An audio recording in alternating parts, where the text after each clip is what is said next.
Ignorar. E aqui eu acho que é o...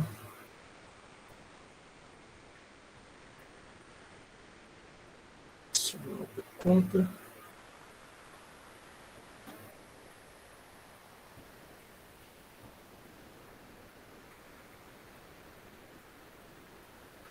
Hoje eu vou passar para vocês a descrição do trabalho, tá? Não passei ainda, eu sei que estou devendo, mas não se preocupe que vocês vão ter o primeiro trabalho para fazer até meio de novembro, até final de novembro, tá? Até dia 29 de novembro, que cai numa segunda-feira. Hoje é dia 7, dá mais de um mês para vocês fazerem, tá? Responde. Ah, não sei se vocês perceberam, eu acabei de passar para vocês a lista. Lista não. As aulas, todas as aulas eu já tenho prontas, né? Já passei para vocês. Vocês verem no seu e-mail, deixa eu ver se tem aqui. Deixa eu ligar aqui.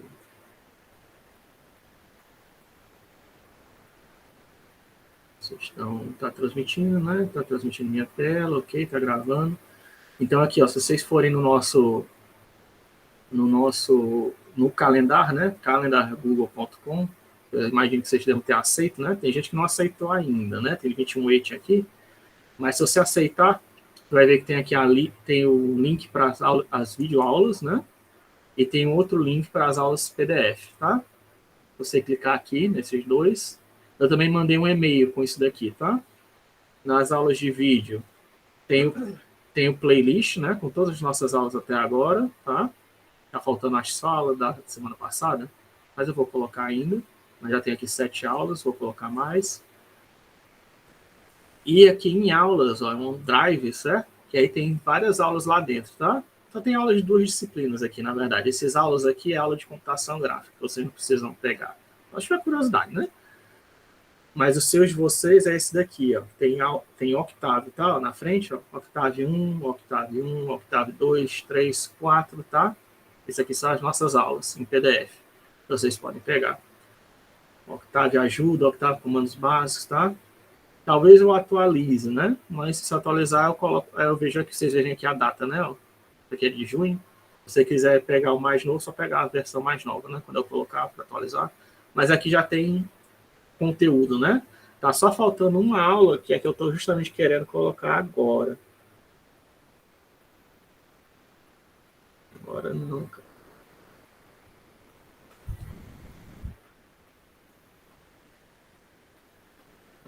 Esse negócio de autenticação em 2 fatores é um porre.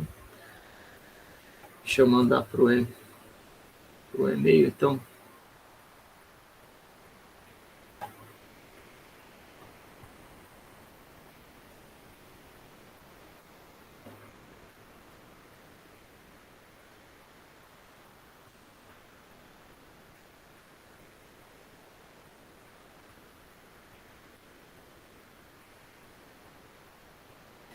Certo? Então vocês... O que eu estou mandando aqui é justamente a aula que fala sobre variáveis, estrutura de repetição e estrutura de controle, tá? Que eu vou mandar isso agora para vocês. Queria só dar uma olhada com vocês junto.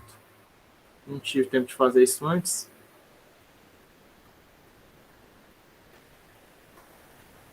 Vamos lá, cara. O computador, se me ajudasse.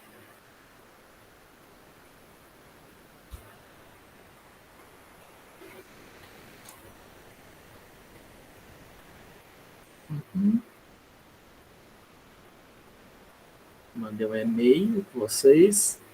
E agora a gente vai começar a ver manipulação de arquivos, né? Que eu falei para vocês. Isso aqui eu vou mudar, tá? Isso aqui vai virar o 3, 3. Esse aqui vai virar. Esse aqui é o 2, esse aqui vai virar 3, 4, 5, 6. Esse aqui não tá ali, né? Ainda. Acho que eu não coloquei na pasta, mas eu vou carregar para vocês verem. Só não coloquei essa 5 aqui, que vai virar o 6, só não tá como. Só não tá como.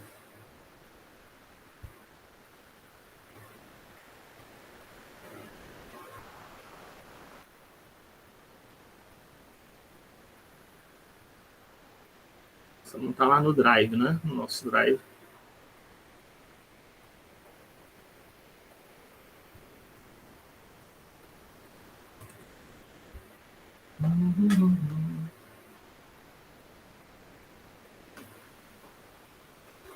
Tem que ter paciência com essas máquina antiga.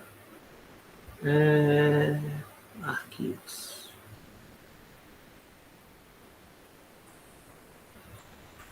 Até para escrever cabeçalha, não. Meu Deus do céu.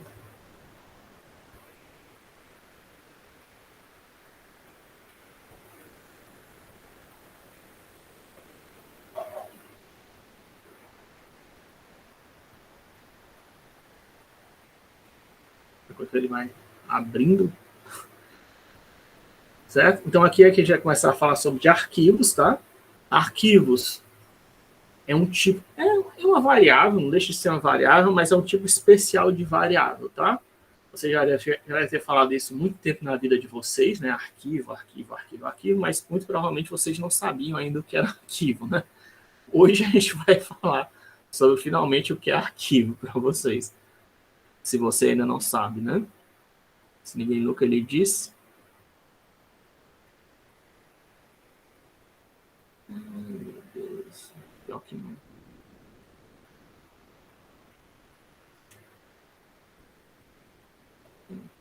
A gente faz isso. Vou ter que mandar isso depois, tá me demorando muito aqui. Então hoje quando eu mandar um trabalho, eu coloco, tá, a aula, queria morrer com vocês, mas não vai dar, né? Desse jeito não.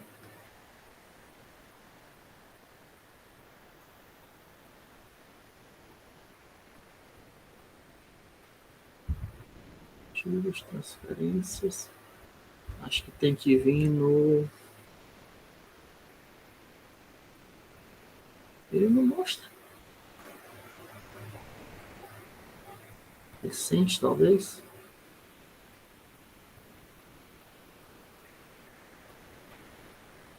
Por favor, cara. Reage.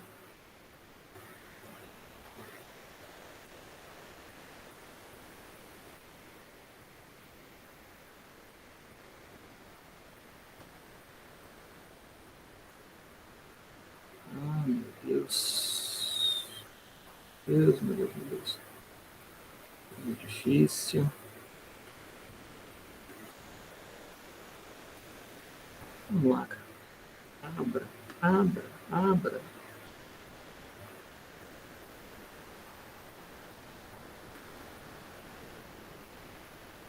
Mandinho.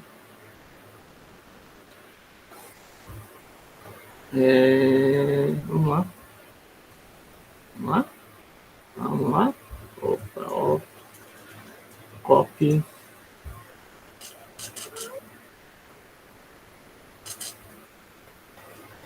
Aula 2 para downloads. CP ASCII. Loads. CP. Não sei o que. Acho que só esses dois, tá bom. Para que seja suficiente.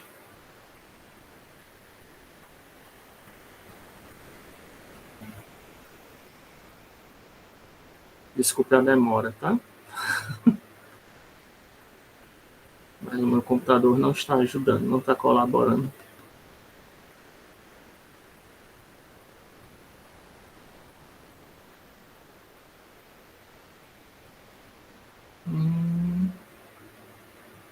Vamos lá.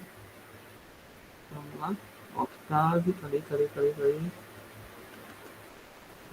Pronto. E é só 53K. Pensei que fosse mais rápido por causa disso, tá? É só 53K. Mas o computador não é, como eu disse, não é tão veloz. Foi todo esse sacrifício monstruoso só para poder enviar um arquivo pequenininho. Deixa eu pegar aqui no e-mail agora. Não é aqui.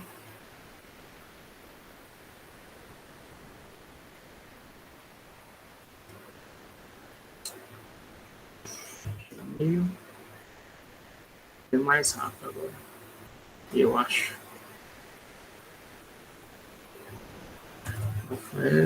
TV.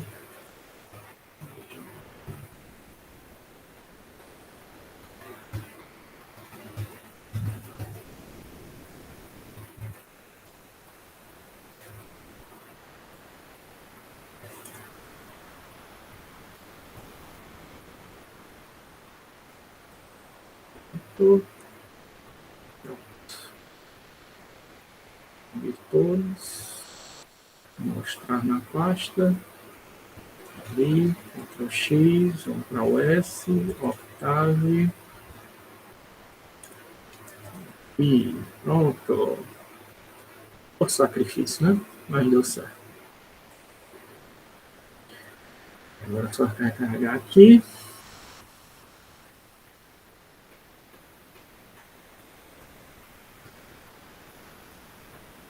Agora deixa aqui.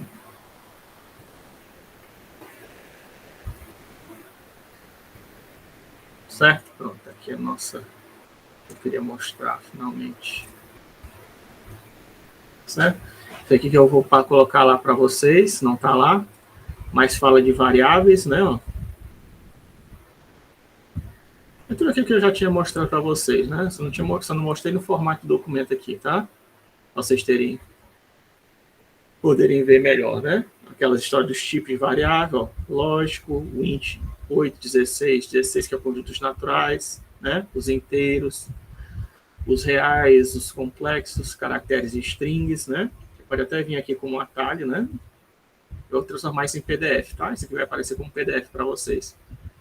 Naturais, inteiros, reais, complexos, como é que representar cada um, aqui dos caracteres que tem a tabela ASCII, né? Que coloquei para vocês. E aí como é que salva texto em variável, só essas coisas assim bem básicas, tá? Como é que converte de texto para número, né? Fazendo uma operação algébrica, aritmética, perdão. Então, você pode tratar texto como matriz, nada de... Aqui é só um exemplozinho que eu coloquei. Por exemplo, né? Eu criei um texto nome, salvei o conteúdo Octave dentro de nome, criei outra variável chamada outro nome, salvei GNU. Aí dei o RU só para a gente poder ver, ó, aqui GNU, né? GNU são 3 letras, então vetor 1/3 do tipo char. Octave são 6 letras, né? Ó, 6 caracteres, 6 bytes, né?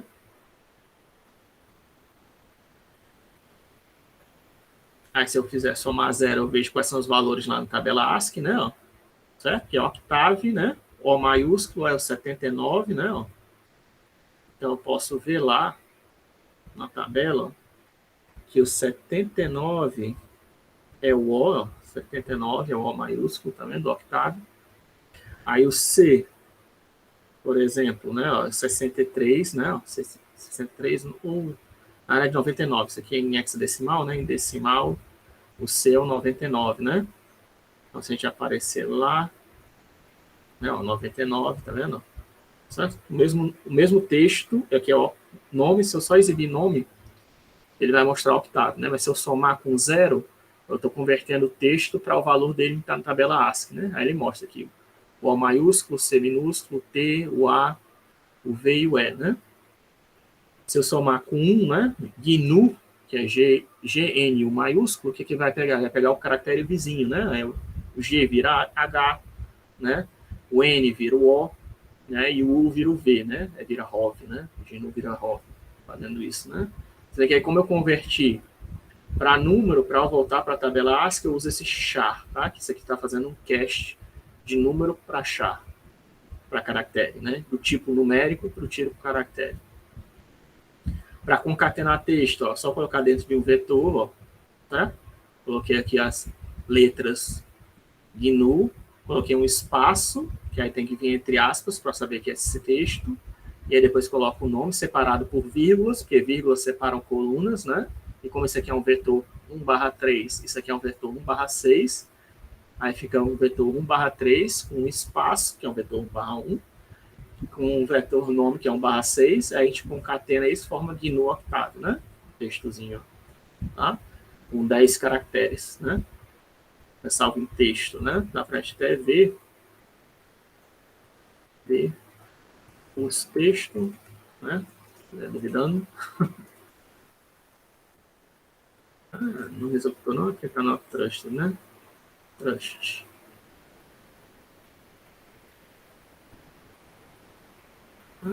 Carregar de novo, não, notebook, coisa boa.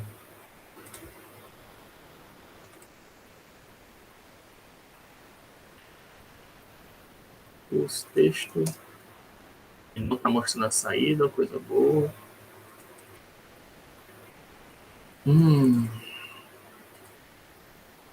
Quem já tá mostrando a saída para mim? Ele está executando tudo de novo, né? Só se for. Deixa eu abrir o Octave.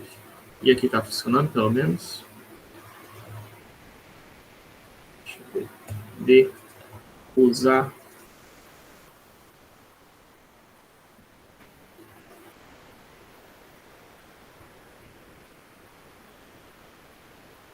Aqui tá funcionando, né?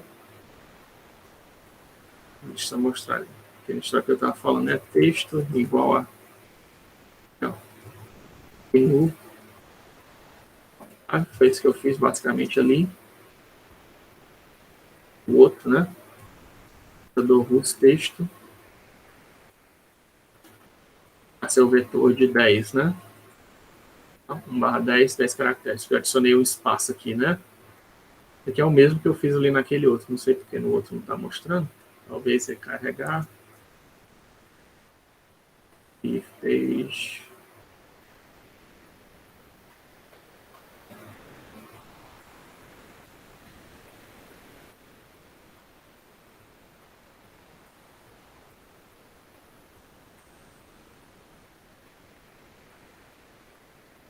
Talvez porque não tenha inicializado, né? Texto, os textos. Pronto, agora mostrou, né? Aqui, 1/10. Como eu tinha dito, né? Certo? É a mesma coisa, né? Tem escrito GNU, espaço, nome. Os textos. Aqui eu mostro toda a descrição, tá? Que eu tinha falado antes para vocês também. Estou falando de caracteres. Mas eu também mostro, ó, dos reais, tá? Como é que faz o cálculo dos reais. Faço bem direitinho aqui para vocês, tá? O conjunto dos reais. Aquilo que eu tinha falado assim por cima, né? Ó. Como é que você gera o 24,5, né? Ó, na base 2. Não sei o que. Tá se tremendo aí. Certo? Como é que gera o 24,5 na base 2, né? Ó. Aqui é 16 mais 8 mais 16 mais 8 dá 24, né? Aí 0, 0, 0. Aí aqui 1 vezes 1 sobre 2, que dá meio, né? Dá 24,5, dá igual. Sendo que isso aí vai dar um número 11,00001, ou então 11.000,1, tá? Sendo que aí tem que colocar em notação científica, aí fica 1,1, 1,10.001, vezes 2 à quarta, né? Que estou na base 2.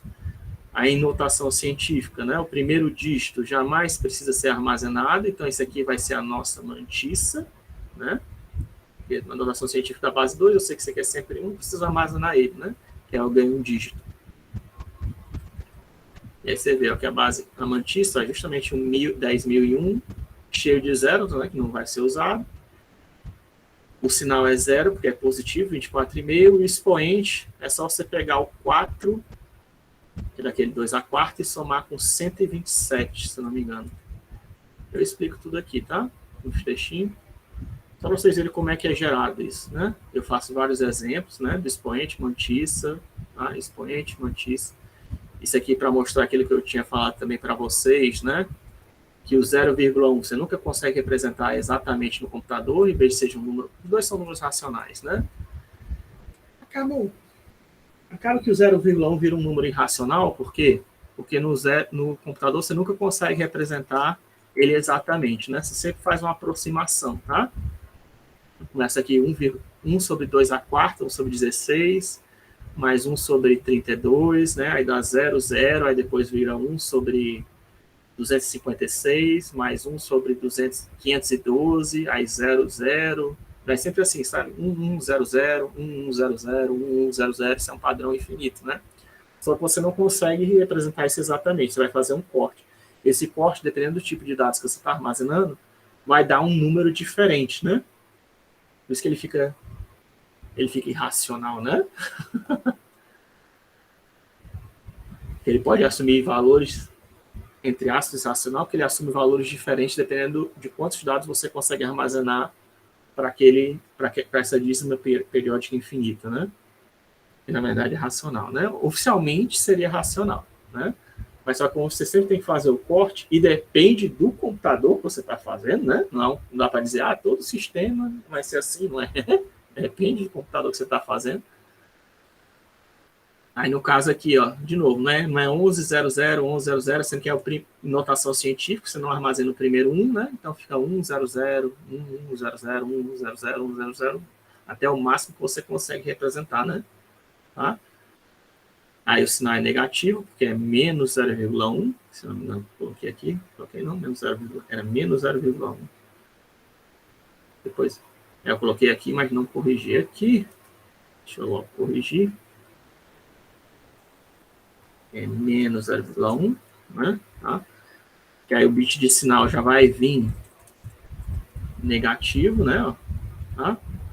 Sendo que aí dá menos 4 com mais 127 dá 123, que é esse número aqui em binário, tá? 123. Eu mostro isso aqui. Mostro também em complexos, tá? Em complexos são dois doubles, como eu tinha falado para vocês, sendo que aparece primeiro o imaginário e depois o real. Também demonstro isso aqui para vocês. Aí fala de estrutura de repetição, aquilo que a gente tinha falado, ó, operando com matrizes, array fan, self fan, struct fan, o for while, tá? Aqui eu gero uma matriz rand n 6/6. Aí eu mostro a mesma operação, tá? Feita usando operações com matrizes, né? Como a matriz 6/6, mas o octavo consegue lidar com matrizes naturalmente, você não precisa usar um estudo de repetição para isso, tá?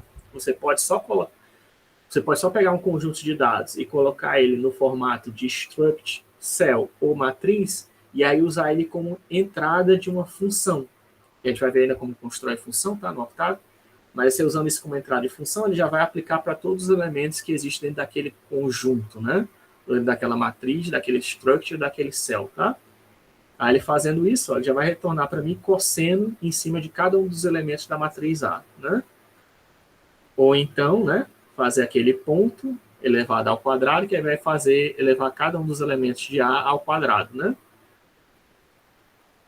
Se você quiser fazer, você pode ainda fazer a mesma operação ó, usando o array fan, que é esse aqui está usando função anônima que a gente não viu, mas só já está adiantando, né, para vocês. Ou também o expoente, se você quiser, ó, em cima da matriz. Isso aí também é a estrutura de repetição, tá, que você está fazendo. Ou então, né, a tradicional seria fazer desse jeito, tá? Corre igual a 1 até size A,1. Isso aqui quer dizer o quê? Size A ele retorna dimensões da matriz, tá? Então, fazer size A,1 quer dizer que está retornando a primeira dimensão da matriz A e aqui está retornando a segunda dimensão da matriz A. Então, eu tenho uma variável que varia na primeira dimensão da matriz A, que são as colunas, e outra variável que varia na segunda dimensão da matriz A, que são as linhas, se não me engano. E aí, para cada um desses valores, eu estou calculando o cosseno, ó, certo? E armazenando a posição correspondente. Que aí vai, vocês olharem essa matriz depois, eu vou colocar isso lá naquela pasta, né? Que não coloquei ainda, mas vou colocar. Dá o mesmo resultado, certo? Porque feito cosseno de A em cima da matriz, ou fazer cosseno em cada posição individual da matriz, vai dar, obviamente, o mesmo resultado, usando for, né? Estudo de repetição. Aí aqui a mesma coisa, só que agora usando while, né?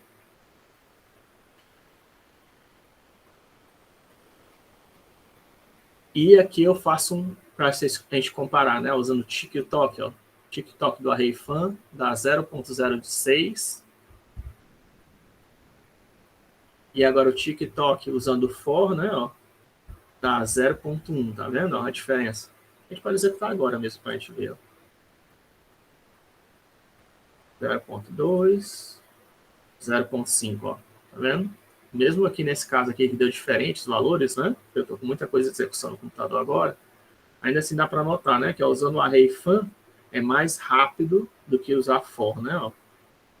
Por isso que eu digo para vocês tentarem evitar usar for, tentarem usar ou a própria vetorização, os tipos básicos, né, do Octave e do MATLAB, que já lidam automaticamente com matrizes.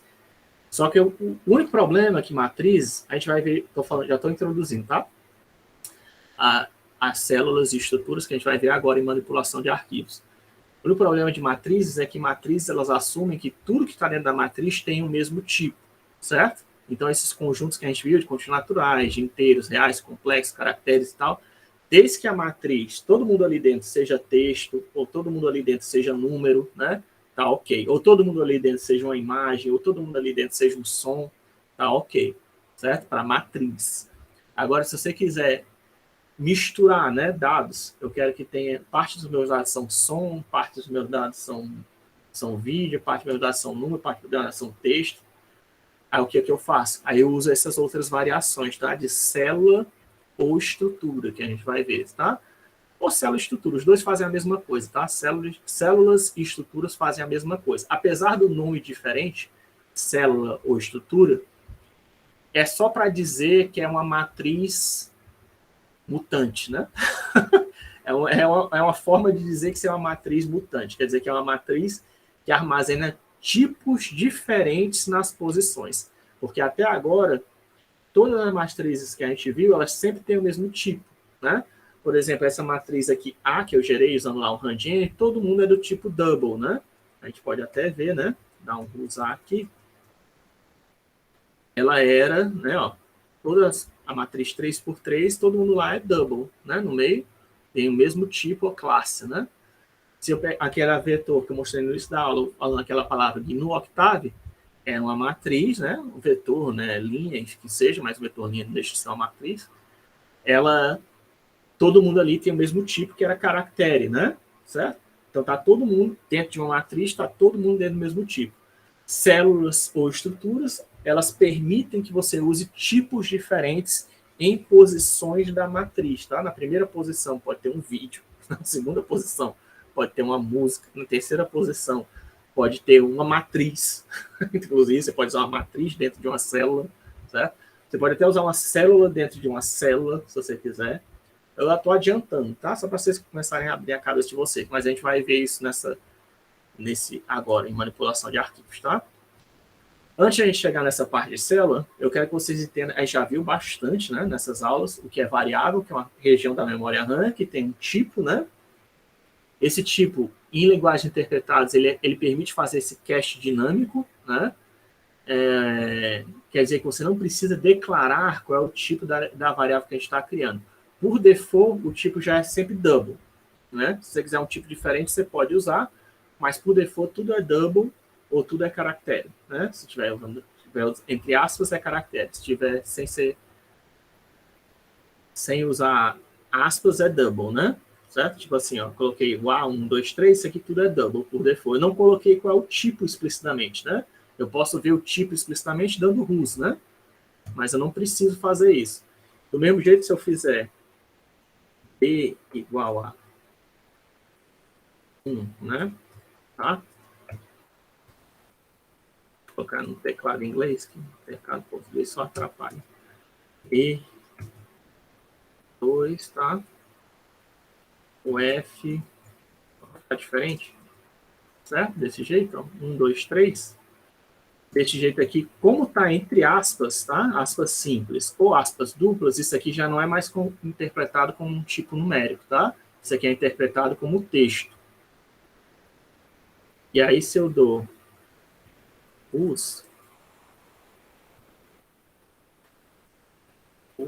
jeito correto, né, de dar RUS é assim. B, fazendo uma notação de função. C, D, E e F. Isso aqui é uma função, abre parênteses, fecha parênteses, eu estou passando 6 argumentos para ela, tá? Cada argumento é separado por vírgula, né? Eu mando executar, a gente vê, ó. O ABC, ó, as 3 primeiras que recebem 1, 2, 3, são matriz 1/1 do tipo double, né? Que ocupa 8 bytes, 64 bits, ponto flutuante. E o D e F também são 1/1, só que só ocupam 1 byte, ó, são do tipo char, certo? Então, o char é o tipo default, o caractere, né? É o tipo default quando você está usando texto, independente se é aspas simples ou aspas duplas. E quando você não usa aspas simples ou aspas duplas, o tipo default é numérico, né? É o double, né? Que é um tipo real maior que existe de 64 bits, né? Certo? O tipo menor de 64 bits de ponto flutuante real que existe é o single, tá? Você tem que fazer o cache, a tipagem dinâmica, manualmente para poder fazer isso. Mas sem fazer tipagem, você não precisa de, só colocando aspas ou não colocando aspas, você já está dizendo que é um número ou um texto. Esses aí são os tipos mais comuns, tá? Que a gente usa no Octave, que vocês vão usar para fazer o trabalho, inclusive. Existem outros tipos, né? De vídeo, imagem e tal, que a gente vai ver. Mas esses aqui são os mais comuns, tá? Esses dois são mais comuns. E aí, mas isso aqui ainda são variáveis da RAM, né? A gente está pegando um pedacinho da RAM e está alocando 1 byte, né, para salvar um número no formato de texto, né? E aliás, só para vocês verem que isso aqui não é um 1, só para você ter certeza, né? Se eu fizer isso aqui, eu acabei de mostrar na aula de hoje, ó, se você tentar somar com 0, o D, né? O que que acontece? Ó, aparece 49, tá? Por que está aparecendo 49? Porque o D ele é o número 1, né? Ele é um número 1 na tabela ASCII, né? E aí, se eu for lá na tabela ASCII, ó, eu estou coloquei aqui para vocês, ó, a gente vê que o número 1 é exatamente 49 decimal, né? 31 em hexadecimal. 49 decimal é o valor do 1 na tabela ASCII. A gente está com o texto, né? O número 1, quando eu coloco aspas simples, aspas duplas, né? Ele não está salvando como número. Ele está salvando como uma... está salvando como número, mas o número lá da tabela ASCII, né? 49, 50 e 51. Eu posso fazer isso também para o E, né? 50, tá vendo? E o F, que vai dar 51, né? Por quê? Porque isso aqui está como texto, né? 1, 2, 3, que está pegando lá a tabela ASCII, tá? Diferentemente do A, B, C, né? O ABC ele salvou realmente o número 1, né? Aí A mais 0 ó, dá 1, né? B mais 0 dá 2, tá? E C mais 0 dá 3, né? Só uma revisãozinha, né? Isso a gente está acessando parte da RAM. Agora, quando a gente está acessando uma RAM, o que é RAM? RAM é uma memória volátil. Quer dizer o quê? Se eu desligar o computador agora, né? Tudo que eu não salvar aqui no disquetezinho, né? Tradicionalmente, eu não tenho aqui, né? Para mostrar para vocês, mas depois eu vou pegar. Acho que eu não tenho aqui. Só um instante. Já volto.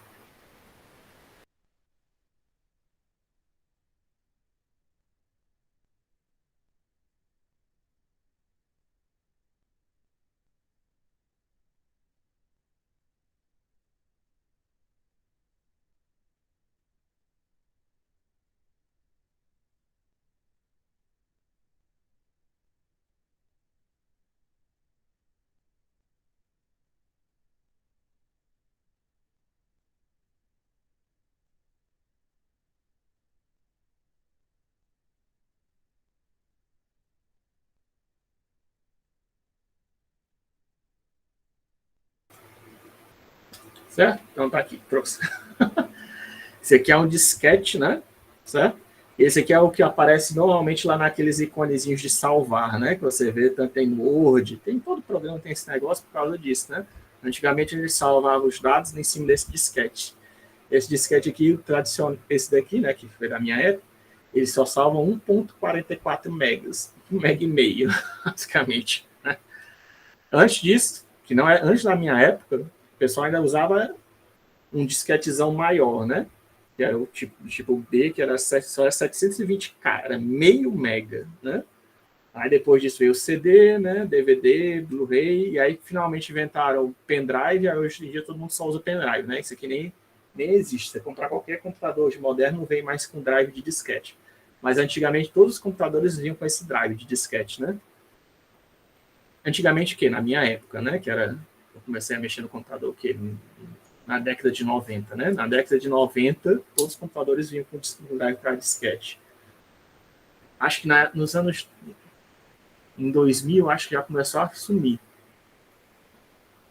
Acho que nem tinha mais 2000. 2000 era mais CD, né? Se você tiver Mac, então, Mac nunca, acho que nem nunca adotou disquete. Mac é até mais antigo. Pegar né?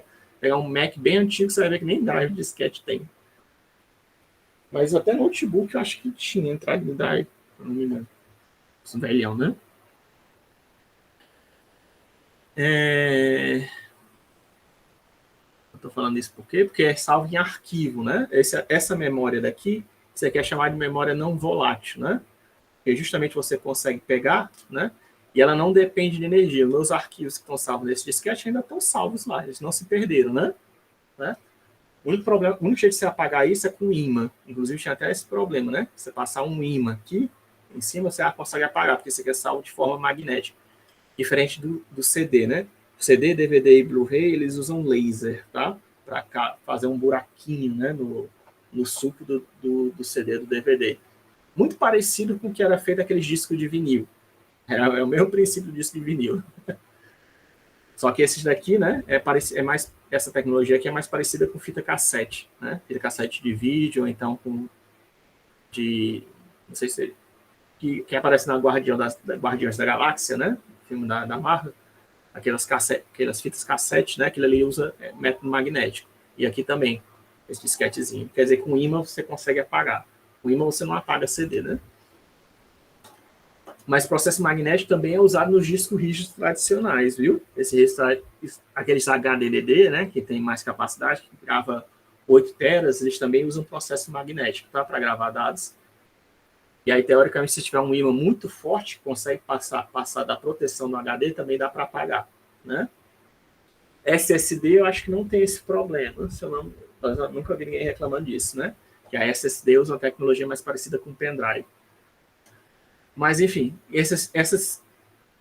qualquer dispositivo para gravar dados que dependa de energia para poder estar exibindo, como aqui, tudo que está acontecendo nesse monitor agora, não está sendo gravado, está, né? Sendo só exibido e está se perdendo, né? Porque está sendo gravado aqui, né?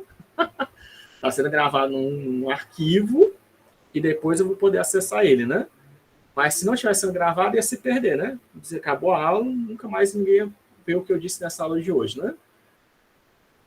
Porque está usando a memória RAM, certo? Arquivo, sempre que quando a gente está usando uma memória que não depende de energia, que é chamada de memória não volátil, a gente chama de arquivo, tá?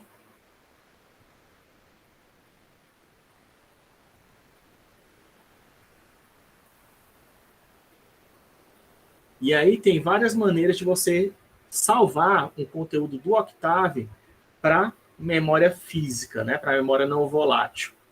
Um dos comandos que existe é esse daqui, é o save, tá? O save, o comando save, quer dizer salvar, se você joga videogame, você deve conhecer, né? Salvar, quer dizer registrar. Eu estou criando, tá, um arquivo memória salve mat, tá? E eu estou gravando dentro deles o conteúdo da memória da variável A e B, certo? Com o comando save. Mas talvez seja melhor até fazer assim, né? Para ficar no mesmo padrão de fonte, de função. Tá?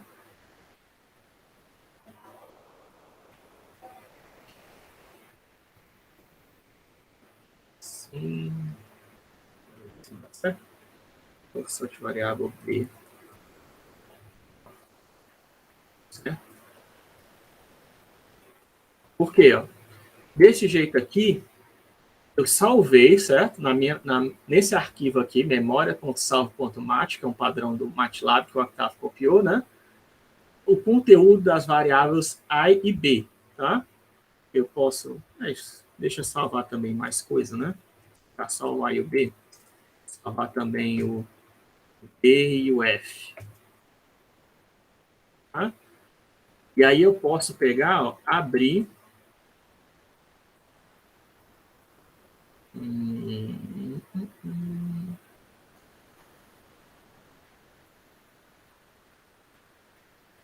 Aqui, memória salva.mat. Não é não. Eu consigo, gerou um arquivo no meu computador, né, no meu HD, e lá tem salvo, ó, criado pelo Octave, versão 6.3, no dia 27, que é hoje, né, 4 horas e 8 minutos, né, segundo o relógio do meu computador, mais ou menos, né, o arquivo que tem lá, ó, o nome da variável, o tipo dela que é escalar e o valor, né, que está salvo nela, o B, aí um B, escalar B, né, 2, né, o A salvou 1, o B salvou 2, o C salvou 3, só que o C eu não salvei, né, aí o D, eu salvei o 1, só que é do tipo string, né, ó, você vê que ele colocou aqui um 1, mas ele colocou SQ string, tá vendo, ele não salvou como char, ele salvou como string, e o F, né, salvou. Opa, salvou um, tá aqui um. E aí no F, ó, ele salvou 3, ó. É um 3 tipo string, né? É um vetor do tipo string, que é caractere 1/1, e testar com 3, né? Ele criou esse arquivinho está salvo no meu computador. Quer dizer que se eu desligar e ligar de novo, eu consigo recuperar o nome dessas variáveis, tá? Como eu não quero desligar e ligar o meu computador, tá? Para a gente não interromper a aula, tem um comandinho chamado clear, que apaga todas as variáveis que estão na memória RAM do Octave, tá? Então, para a gente verificar, ó, se eu dou root, eu vejo todas as variáveis que existem na memória RAM do Octave neste momento, tá? Certo? Com root, eu vejo todas as variáveis que estão na memória RAM do Octave, né? Os tipos dela, o tamanho dela, né? Se você quiser. Você pode até colocar só ru, né? Em vez de ter o root, tirando esse S, ó, ele já mostra quem são as variáveis, né? Que estão na memória RAM, ok? Com ru ou rus, tanto faz. Se eu dou um clear, ele apaga todas as memórias, toda a minha memória RAM, tá? Todas as variáveis que estão na memória RAM que você estiver trabalhando, né? De repente você criou aquele exemplo que eu dei na aula passada, né? Você criou uma variável, acho que foi na aula passada, né? Que eu criei uma variável que era gigantesca, né? Ocupava 2 GB, 8 GB, né? E eu queria limpar a memória, como é que eu faria? Para limpar a memória, usando esse comando, tá? Clear. Clear do inglês quer dizer limpar. Aí você vai limpar toda a memória RAM, as variáveis da memória RAM, tá? E você não limpa funções. A gente vai ver que funções que a gente cria também vão para a memória RAM. Mas existe um outro comando que é clear functions, tá? O clear function, né? Que limpa todas as funções. Eu acho que tem o clear all também, eu acho, né? Que eu acho que limpa tudo, se eu não me engano. Funções e variáveis. Mas só o clear ele limpa só as variáveis, tá? Como é que eu posso provar isso para você? É como se eu tivesse reiniciado, né? O Octave, ou o computador, se quiser, no mais grave. Se eu dou o RUS, ó, já não aparece mais nada, tá? Ou o RUS ou o RU, não importa, né? Nem precisava ter feito isso aqui, porque aqui embaixo já dou, ó.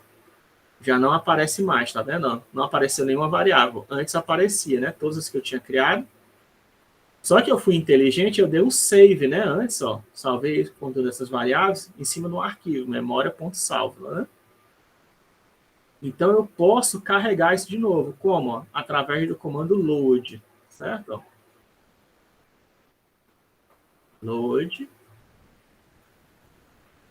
Ele vai carregar esse arquivo aqui, né? Ó, que eu criei, ele está salvo no computador, não perde quando desligar a energia, né? Ou reiniciar o computador, ou qualquer problema.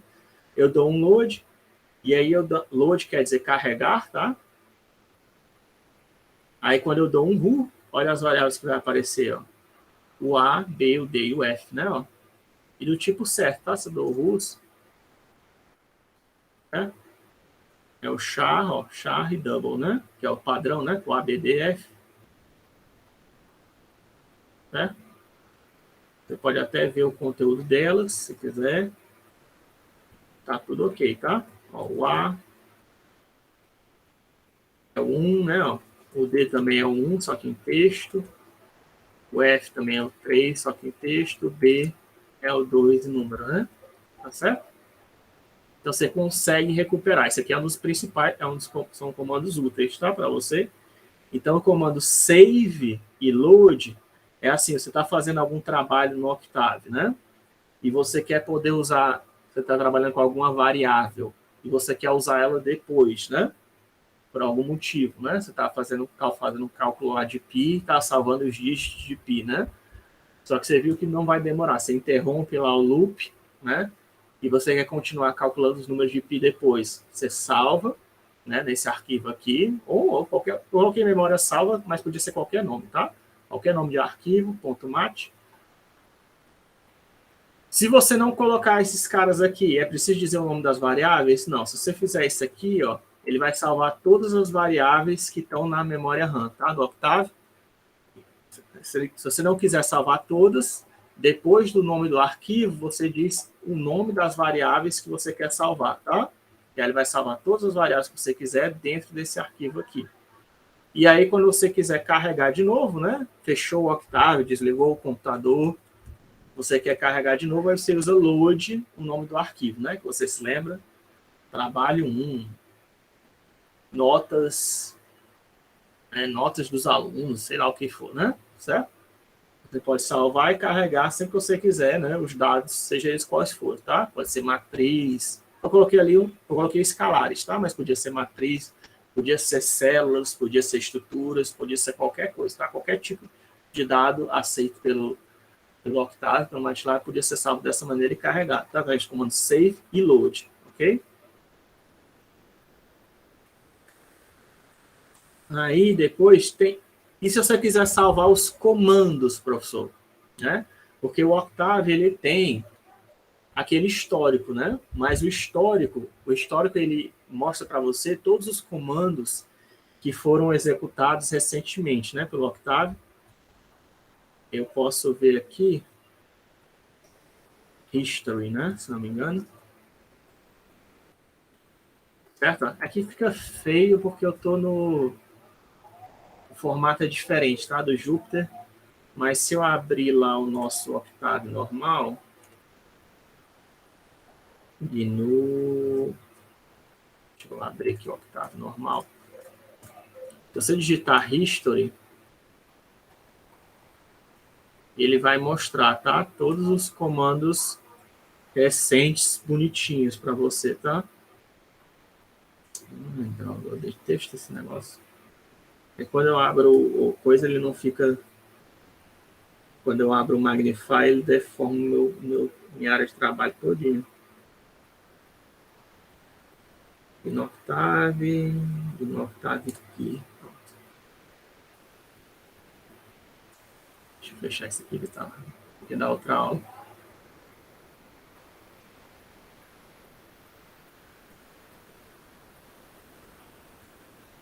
Pronto.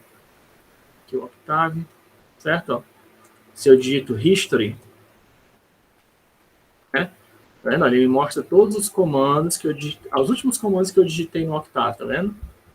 Que os 998, os últimos 998 comandos, tá? Só que ele não salva tudo, né?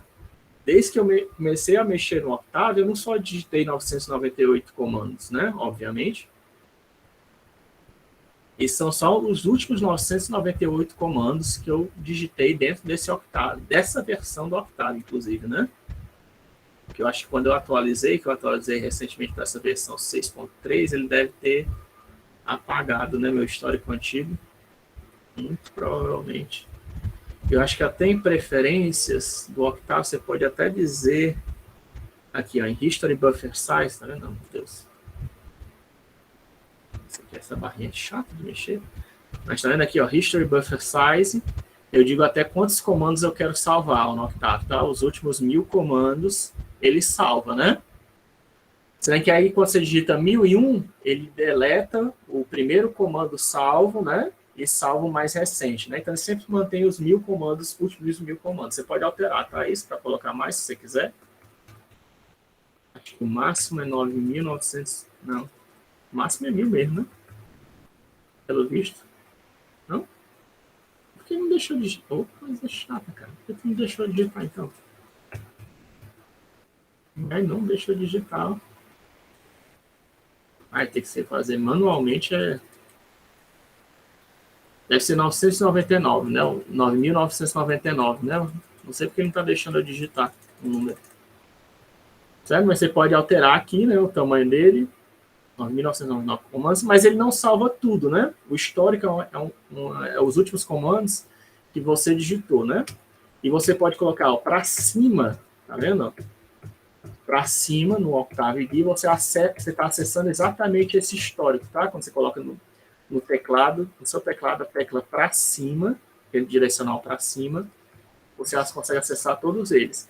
Você pode até digitar só parte de um comando, por exemplo, U, para você andar no histórico só nos comandos que começam com U. Ó. Todas as vezes que eu usei unique, tá vendo? Ó? Ou upper, tá vendo? Ó? Porque também começa com U. O int, né? Ele está pulando dentro do histórico, tá? Mas o U, ele não salva todo, o histórico, ele não salva todos os comandos. Tem um jeito, professor, de eu salvar todos os comandos, independente do tamanho do histórico que eu estou usando? Tem, tá? O jeito de você salvar todos os comandos do histórico que você está usando, independente do tamanho do seu histórico, é usar o comando diary, tá? Eu sei que é engraçado, né? Mas é isso mesmo, né? Diário, tá? Você tem que chamar diary. E aí você pode colocar um nome, se você quiser. Se você não salvar, dar um nome, eu acho que ele salva como diary.out, tá?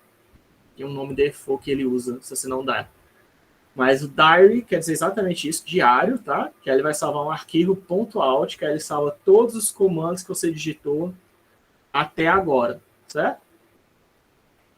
Independente do tamanho do seu buffer, tá? A partir do momento que você digitou esse comando diary, você ativou, você está dizendo que todos os comandos que você digitar têm que ser salvos nesse arquivo, tá? A partir daquele comando você ativou, no momento que você ativou o diário, todos os comandos que você digitar vai para o histórico, obviamente, mas o histórico é limitado, né? E 1000 é pouco, tá? Se você estiver programando mesmo, você pode digitar muito mais de 1000 comandos. Você ligando o diário, ele vai salvar todos os comandos que você fez, vai salvar para esse arquivo, tá? E você pode carregar o diário depois, tá? Você pode ver e carregar o diário depois também. Aqui é o Load Graphic Toolkits. Eu já avisei que tem um comando, Load Graphic Toolkits, só para exemplificar, né? Aí aqui eu estou plotando uma função. Eu criei um vetor de 1 a 100, variando de 0.1. Aí dei um plot desse vetor. Aqui seria o x, né? E o correspondente do y, que aí seria seno de 0,25 vezes x. Isso aqui é um modificador de frequência, né? E aqui é só para isso aqui é um comando que só eu preciso fazer, porque no meu gráfico, meu current figure, a figura padrão do meu Octave não está visível por default. Isso aqui vocês provavelmente não vão precisar fazer no seu Octave, tá? Você só precisa fazer isso aqui, essas duas linhas aqui, tá? Para poder plotar esse gráfico aqui. Aí ele plota um gráfico. E quando você não quiser mais gravar, o que você faz? Você digita esse comando, ó, diary off, que aí desliga o diário, tá? Você pode ficar fazendo isso, tá? Diary on off, né? Ou então você pode, que vai salvar todos os comandos que você fez no diário, ou então você pode desligar. Quando tem uma coisa que você vai fazer que não tem nada a ver com os testes que você está fazendo, com o trabalho, você pode dar o diary off, que aí para de gravar no diário, faz o que você quiser, e depois você dá diary on para continuar gravando, tá? Diary off para a gravação, né? Dos comandos. Isso independe de quantos comandos for, tá? Podia ser 1 milhão de comandos, vai tudo ficar salvo no diário, tá? É um pouquinho melhor que o histórico, né?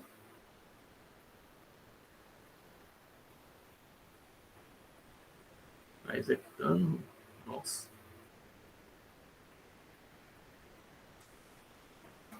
Conseguiu. Conseguiu.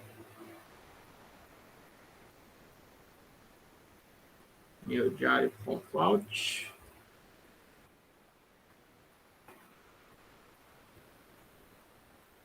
Não é edit, não? Aqui. Aqui ele está abrindo tá, o arquivo. Tá todo esquisito assim, tá? Porque, de novo, eu estou no Octave, tá? Estou no Jupyter, né? Aí ele está salvando esse pexpect prompt, não sei o que, isso aqui é coisa do Jupyter, tá? Mas ele está salvando aqui o comando. Aqui eu dei load graphics toolkits, né? O graphic toolkit LTK, o X igual a um não sei o que, aí o plot, o set visible, né? Ah, porque esses outros aqui, como as make figures, não sei o que, diary of, até o diary of ele salvou, né? É porque ele está no Octave, né? Ou no Jupyter. Se você fizer isso aqui, fica diferente, tá? Diary. Deixa eu ver. Diary. Peixe. 1000. Out. Até eu x igual a 2, sei lá. X igual a y. Y não. Elevado a 10, sei lá. Né? Aí. Ans vezes x, tá? Ans é uma variável, não sei se eu já falei, mas é a variável padrão, né? Se você colocar só um valor, né? Tipo assim, 3, né?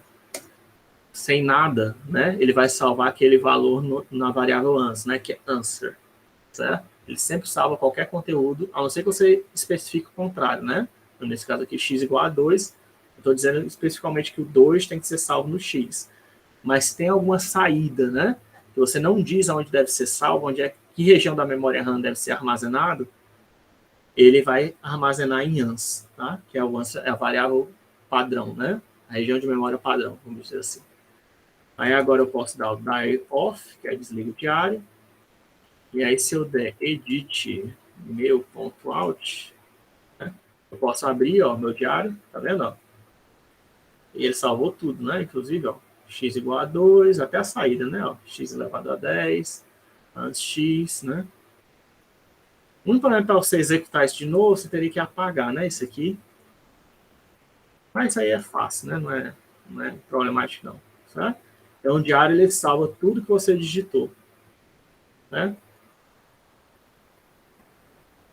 Inclusive a saída, né?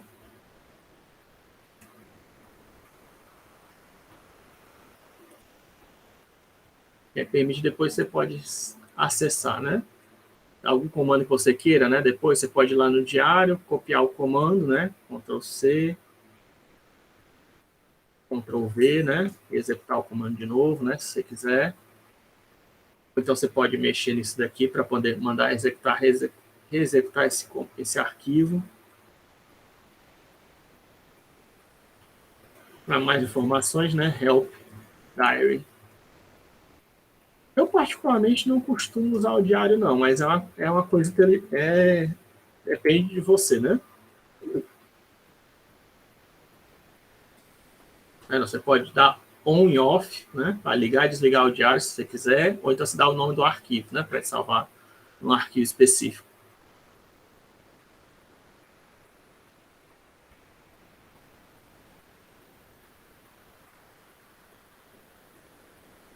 E aí desse jeito você não perde nenhum comando, né? Se você algum comando que você queira salvar, né?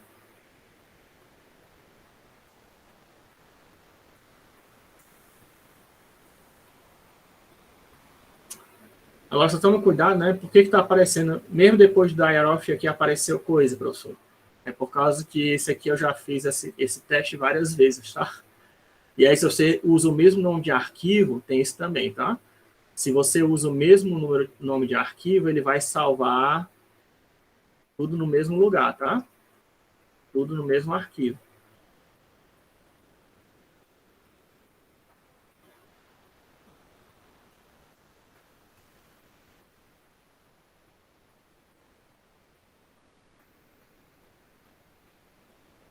Queria não mostrar isso, mas não dá, né? Para não mostrar.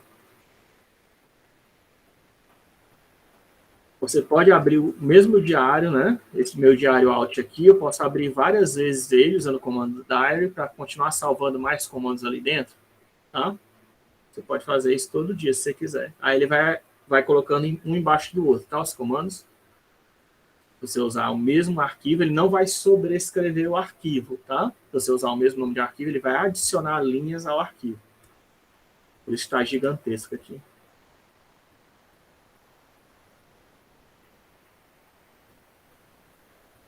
Aí tem o comando history, que eu já falei para vocês. E tem como limpar, tá? O histórico. Tinha me perguntado isso na aula uma vez. Eu fui atrás, você pode fazer isso aqui, ó, history-c, que apaga o histórico. Eu não recomendo fazer isso, né? Mas se você quiser, você pode apagar o seu histórico dando history-c, tá? Eu vou fazer, eu não gosto não de fazer isso. Ó. Ah, e outra coisa, além de ter o history-c que apaga o histórico, se você quiser, você pode fazer também, existe, além do comando clear, né? Olha aqui as variáveis aqui, ó, estão na memória RAM, né, desse Octave. Se eu dou um clear, ó, ele apagou, né, as variáveis aqui, tá? Se eu der CLC, tá? Ele limpa essa tela aqui, ó. Vendo, ó? Ele limpou toda a tela. Outro comando de limpar, né? Comando clear, limpa a memória. Clear all, limpa toda a memória RAM. Clear, limpa só as variáveis. CLC, limpa essa tela preta aqui. E tem o history-c, que aí limpa os comandos, tá? Do Octave, ó. Apagou aqui a comando history, ó. Aí se eu der history agora, só tem o history, né? Ó, primeiro comando. Tá? History-c apaga todo o seu histórico de comandos, se você quiser. Mas por que eu falo do diary? Porque se você estiver usando um computador que tem mais de uma pessoa mexendo, ou mais de uma pessoa mexendo no Octave, né? A pessoa pode, sem querer, apagar seu histórico, né? Ou querendo, né, apagar seu histórico, então é bom você ter salvo em um arquivo, né? Ou então você está mexendo em máquinas diferentes, né? Você quer poder levar isso para outra máquina. O histórico, eu não sei qual arquivo que você teria que... Sim, você teria que... Provavelmente tem um arquivo, né, no computador que está salvando esse histórico, né? Para você não ter que ir atrás de mexer isso, é melhor salvar no diário, né? Salvar no diário, você pode pegar aquele arquivo lá, meudiario.out, mandar por e-mail, né, para você poder abrir no seu computador, em um computador diferente, né? E poder usar os mesmos comandos que você usou. Então, comando que você está usando no celular, né? Lá no Amadona, né? Para você poder usar depois no computador, quando chegar em casa. Estou no meio da rua, estou fazendo testes aqui no celular, aí eu salvo no diário, né? Depois eu peço pegar aquele arquivo, mandar para mim por e-mail, e aí depois quando chegar no meu computador, eu abro o diário e tem lá todos os comandos que eu fiz, né? Certo? Então é útil, né? Só porque não uso com frequência não quer dizer que não seja útil, né?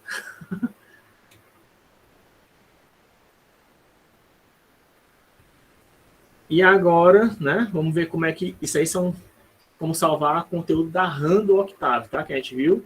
O conteúdo da RAM do Octave é o que? Esse histórico de comandos e as variáveis, ou as funções que estão na RAM. Isso aí, como a gente vai ver, uma função para estar na RAM, ela tem que ser, você tem que gerar um arquivo, né? .m, que a gente vai ver, tá? Você já gera uma função criando um arquivo, né? Então, ela já está salva no arquivo. Mas para salvar as variáveis, você pode usar aquele save load, tá? Que aí salva as variáveis. O diary salva o seu histórico. Todos os comandos que você quiser salvar, ou dá o diary off, né? Também pode dar o diary on off para ligar e desligar o diário. Quais são os comandos que você salvar, que você queira salvar. E agora a gente vai ver como manipular arquivos no computador, tá? Arquivos de texto no computador, que isso é o mais básico que tem. É um arquivo do tipo TXT, ou então nem precisa ser, tá? Embora a gente fale TXT, né? TXT é um arquivo genérico, na verdade. Quando você tem dados salvos no computador, em qualquer formato, né? Em binário, você pode abrir eles através desse método que eu vou mostrar, tá? Aí eu chamo de textos locais, porque esses textos eles têm que seguir a tabela ASCII, tá? Desde que sejam números binários capazes de ser interpretados pela tabela ASCII, você consegue abrir o arquivo através desse método, tá? Você usa o comando, um deles é usar o comando fopen, eu falo dele, tá? E tem um comando mais fácil, tá? Que é o file read. tá? Que ele já lê direto o arquivo, tá? Eu vou mostrar para vocês. Mas eu estou mostrando o fopen, por quê? Porque o fopen é mais comum, tá? De ter linguagem de programação, é esse. É o fopen, você dá um fopen, parênteses, fecha parênteses, coloca o nome do arquivo que você quer abrir, certo? Normalmente um arquivo de txt, e salva um ponteiro para aquele arquivo nessa variável, tá? Quer dizer o quê? Que esse arquivo aqui vai ser... Eu vou abrir um ponteiro para o arquivo que é uma ligação, uma referência para o arquivo que está no HD, tá? Ele não foi lido ainda. Eu só preparei o processo, como se eu avisasse para a CPU que eu vou fazer uma leitura dos dados que estão em uma determinada posição do HD. O que ele está fazendo aqui é encontrando aonde é que está no HD, no disquete, no CD, esse arquivo aqui, certo? E preparando para fazer a leitura, tá? E aí, para ler, ó, o que você faz? Você usa um for, por exemplo, né? É o jeito tradicional de ler arquivos no computador, em qualquer linguagem de programação, é assim, tá? Você não, como eu disse, o Octave ele tem várias facilidades, né? O Octave MATLAB. Uma delas é usar o FireRead, que permite você ler tudo, tá? De uma vez só. Mas, estou mostrando que em outras linguagens de programação, se algum dia vocês forem usar, você vai ter que fazer desse jeito. Você dá um fopen, e esse fopen é comum para várias linguagens de programação, Java, C, C++, Python, tá? Você dá um for, e aí você tem que fazer um for, você tem que saber exatamente, ó, quantas linhas tem o arquivo que eu estou lendo. No caso aqui, eu sei que é um arquivo de 13 linhas, então eu faço um for com uma variável que varia pega os elementos de 1 a 13, e aí o que eu faço, ó, linha, que é uma variável, recebe o valor de fgetL, f é file, get é pegar, l de linha, line, file get line, ou pegue uma linha do arquivo, daquela referência, né, ó, que eu criei antes, fgetLine, e dou o disp, que é para exibir o conteúdo da linha, né, e end for. O que você vai fazer? Vai ler linha por linha do arquivo e vai exibir na tela. É só isso que você está fazendo, tá? Eu dei um fopen no arquivo, depois eu tenho que fazer um for, que percorre linha a linha do arquivo e a exibe. É só isso. E aí ele vai exibir um arquivo que eu criei, Lorem Ipsum. Tem um site da Lorem Ipsum que faz isso, tá? Foi desse jeito que eu fiz, tá? É tipo um gerador de Lero-Lero, tá? Você não conhece? Lorem Ipsum Generator, tá? Serve para você fazer testes, tá? Você pega aqui, manda gerar do tamanho que você quiser, quantas linhas você quiser, tá? E ele gera para você, tá? O arquivo. Aí eu salvei ele aqui, né? E estou imprimindo o arquivo de 13 linhas que eu gerei do Lorem Ipsum, tá? Aqui é só imprimir no arquivo, que é só lero-lero, tá? É umas frases em latim, né? E uma vez que eu terminei de fazer a leitura, eu também tenho que dar o fclose, tá? Porque isso aí informa para o sistema operacional que eu não vou mais acessar aquele arquivo, certo? O fopen, ele diz, ei, sistema operacional, olhe lá no pendrive, no disquete, no CD, no DVD, no Blu-ray, no HD, no SSD, onde é que está esse arquivo? Né? O fopen diz isso, né? Aí, dentro de um for ou dentro de um while, também pode usar while se você quiser, você vai ler o conteúdo do arquivo, linha a linha, aí depende de como você quer ler, você pode ler linha a linha, o tradicional é ler linha a linha ou ler caractere a caractere, tá? Caractere a caractere não é muito recomendado porque deixa mais lento, né? Porque você está lendo 1 byte por vez. Sendo que o HD ele consegue transmitir mais informação do que isso, né? Dependendo da sua velocidade de HD, ele tem 7.200 rotações por minuto, né? E ele tem dependendo do barramento, ele consegue transmitir mais dados, né? Então, você extrair 1 byte por vez é muito lento. O ideal é você tentar ler uma linha por vez quando você estiver lendo arquivos, tá? E depois você tem que dar esse fclose para dizer que aquele arquivo não está sendo usado, né? Você lembra aquela história a gente já falou aqui, né? Quando você dá Ctrl Alt Del, você tentar reiniciar o computador, se o bloco de notas estiver aberto, né? Ele não fecha, o Windows não fecha.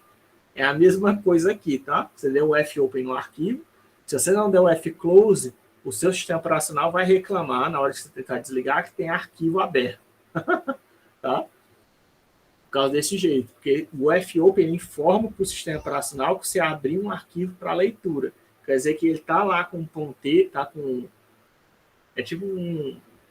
Aí depende da tecnologia, né? Mas ele está com HDD, ou SSD, ou pendrive montado e preparado para ler aquele arquivo que você abriu a qualquer momento, né? Então, o fclose é o jeito de você informar para o sistema operacional e dizer, ó, informe ao HD, ou informe ao pendrive, ao SSD, ao disquete, ou seja lá qual tecnologia que você está usando, que ele pode parar, né? Não precisa mais, a gente não vai acessar mais ele, né? Que aí ele informa, ó, pode parar aí, a gente não vai mais ler você agora, certo? E aí o fclose ele faz isso, tá?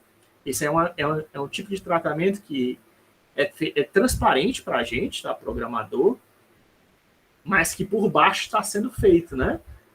Tem que haver essa comunicação com HD, ou com pendrive, né? Ou com o dispositivo que está sendo armazenado, está armazenando o arquivo, né? Que é uma região de memória. E aí, isso é feito, essa comunicação entre a nossa CPU e esse dispositivo, ela é feita de forma indireta através disso, tá? O fopen e o fclose. Isso é protocolo padrão, tá? A maioria das coisas, qualquer protocolo de comunicação no computador é feito assim. Abre, tudo que você abre, você tem que fechar. Tudo que você abre, você tem que fechar. Até conexão de internet é assim também, né? Você conecta, você está abrindo a conexão com o seu servidor de internet, depois você tem que fechar, né? Quando você desconecta, certo? Isso também vale transferência de arquivo, né? Você inicia a transferência de arquivo, enquanto você não fechar a transferência ele continua te mandando o arquivo. Mesmo que já tenha recebido ele completo, o site que está mandando continua te mandando o arquivo infinitamente. Até você, se a gente estiver controlando, né, o protocolo, a gente tem que dizer, ó, acabou, viu? Para ele poder fechar, encerrar a transmissão. Isso aí é em geral, tá? Qualquer coisa. Exibição de um vídeo, né? Senão o vídeo fica aberto, enfim. Abre e fecha sempre, tá? Você inicia o protocolo, você tem que terminar ele. Qualquer protocolo que seja. Inclusive, ó, quando eu abro um arquivo, aqui no caso fopen, existe um comando freport, que ele mostra todos os arquivos abertos no Octave, tá? E aí, no caso, ó, eu posso ver, ó, eu já tinha fechado, né? Eu dei um fopen só para a gente poder ver, tá? Ele mostra aqui que o lorem ipsum está aberto lá no Octave, tá? O que são essas letrinhas aqui, professor? Isso aqui é aquela história que disse eu estou usando o Little Endian ou Big Endian, tá? Qual o método de leitura que é Little Endian, tá? Que é da menor... Como é que os bytes estão organizados no meu computador, nesse arquivo aqui que eu estou abrindo. Não necessariamente ele precisa ler Little Endian, tá? Aqui é o modo de que eu estou fazendo para ler os dados, se é só leitura, escrita, read, write, e aqui é read binário, que é lendo em formato binário. Eu acho que eu coloquei o modificador aqui, foi? Eu não coloquei. Quer dizer que o padrão está lendo no formato binário, B de binário, tá? Mas é modo de leitura. O importante é esse cara aqui. E veja que tem esses três caras aqui ó, também, tá? Isso aqui existe em todo sistema operacional, não é exclusivo do Octave, não. Eles aqui estão sempre abertos, tá? Todo sistema operacional, seja Mac, Linux, Android, iOS, ele sempre tem isso. A entrada padrão, certo? A entrada padrão é uma região da sua memória RAM que é tratada como arquivo. Por que é tratada como arquivo? Porque tudo que quer enviar dados para a memória RAM, passando pela CPU, tem que vir através da memória da entrada padrão. Quer dizer o quê? Que o seu mouse está enviando dados para a entrada padrão, certo? O seu teclado está enviando dados para a entrada padrão. A sua mesa digitalizadora está enviando dados para a entrada padrão, certo? Tudo que você possa interagir, né, que eu aperto algum tipo de tecla e para enviar informação para o computador, ele vai ser redirecionado para esse arquivo, tá? Isso é considerado um arquivo. Embora seja um arquivo, é um arquivo que sempre tem tudo que você digitou, que você transmitiu para o seu sistema operacional. certo? Está sempre a informação mais recente. É assim que outros aplicativos conseguem capturar a informação do teclado, né? Por exemplo, seja o Word, seja o seu navegador, seja o que for, porque eles acessam a entrada padrão, tá? Eles dizem o que tem na entrada padrão, o que tem na entrada padrão é o que o meu usuário está digitando agora, né? Então ele sabe, é assim que ele sabe, tá? Se não tivesse isso, se não existisse entrada padrão, qual era o problema? O problema é que todo programador, eu, você, qualquer outra pessoa que mexesse em programação, ia ter que saber como se comunicar com o teclado, né? Como se comunicar com o mouse, como se comunicar com qualquer dispositivo que enviasse informação para o computador, né? Para facilitar isso, é que eles criaram essa história da entrada padrão, né?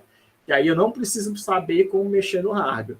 Eu posso só mexer, só ler o conteúdo da entrada padrão para saber o que o usuário está digitando, o que o usuário está clicando, né? Certo? Se lembre que cada coisa é só sendo processada de uma vez, tá? Mesmo que você aperte a tecla G várias vezes no mouse ou no teclado, aquele G está sempre vendo um atrás do outro. Mesmo que você tente apertar o teclado, o mouse e o teclado ao mesmo tempo, isso aí são considerados para o seu computador dois eventos diferentes. Eles não vão ser processados ao mesmo tempo. Ou vai vir primeiro o mouse, depois o teclado, ou vai vir o teclado, depois o mouse, tá? Ele não processa os dois ao mesmo tempo.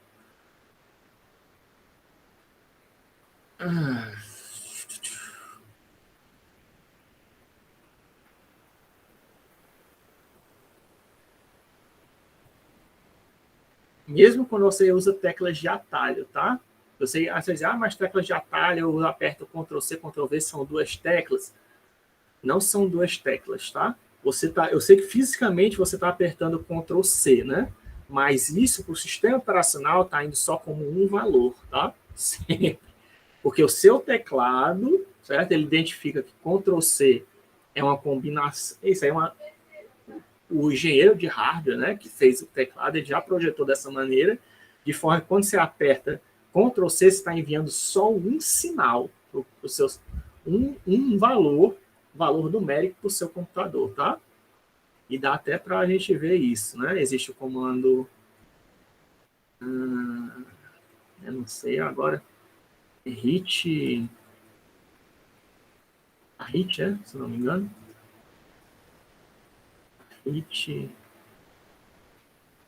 kbhit, tá ali. kbhit é um comando Octave que mostra que você está digitando no Ixi, o kbhit aqui não funcionou, porque ele não suportou aqui no caso, ó. Mas tem, tá? Esse comando tem, acho que é coisa do Windows que não funciona, o kbhit. Teria que ver qual o comando do Windows para ver, ó. Que no Linux é kbhit, tá? Mas tem outros comandos que eu não sei, vou ter que procurar depois, eu vejo qual é o comando do Windows. Que você pode digitar e ele te diz qual é a tecla que você está apertando no teclado, tá? E aí se você apertar Ctrl+C, você vai ver que vai vir só um número, não vai ver dois números, não. Porque aquilo é representado por uma letra só, um valor só, né? Mesmo que você aperta 2, ou 3, ou 4, ou 5 teclas de teclado, não importa, tá? A mesma coisa para o mouse.